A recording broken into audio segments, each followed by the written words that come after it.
Uus aeg toob palju uusi võimalusi.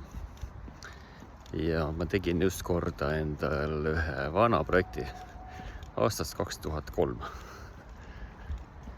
Seal olid sees mõned niisugused vastikud vead, bugid.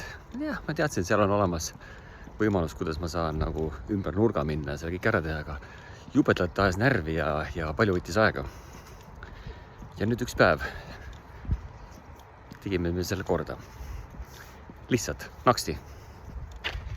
Millest ka mõte sulle. Kui sul on mõni selline vana tarkvara, mida sul ei ole mõtet välja vahetada, see töötab. Aga seal sees on mõned niisugused riukad, et mis ajavad turri ja mis võtavad ära aja. Neid asju saab teha korda. Ja mõningaid asju saab teha lihtsamaks. Et ei pea leiutama tervet uut maailma, ei pea maksma miljoneid ega tuhandeid. Mõni asi võib võtta tõesti paarsada eurot ja see on korras. Kas me seda tehtud saame, ma ei tea.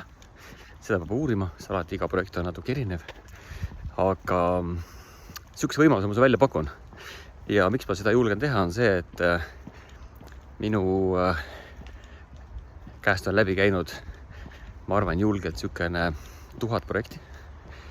Ja nende 1000 projekti sees on olnud nii suuri kui väikseid.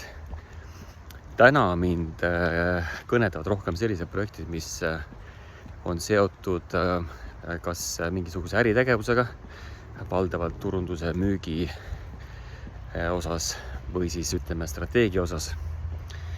Ja see, millega me ise paraku tegeleme, on seotud just sellega, et õiged inimesed oleks õiges kohas. Millised need õiged kohad on?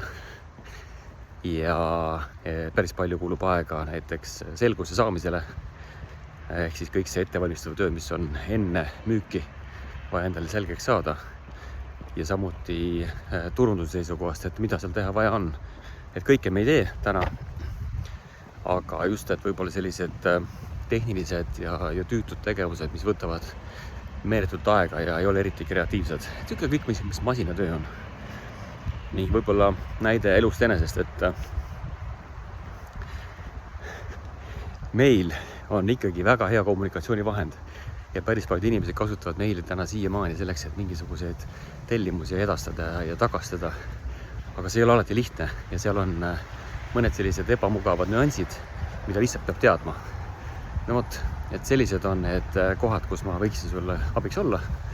Kas ma saan, on ise küsimus. Et seda peab ikkagi nagu vaatama konkreetselt juba kaasusest. Aga anna märku ja vaatame, võib-olla saame siin tundlikuks teha.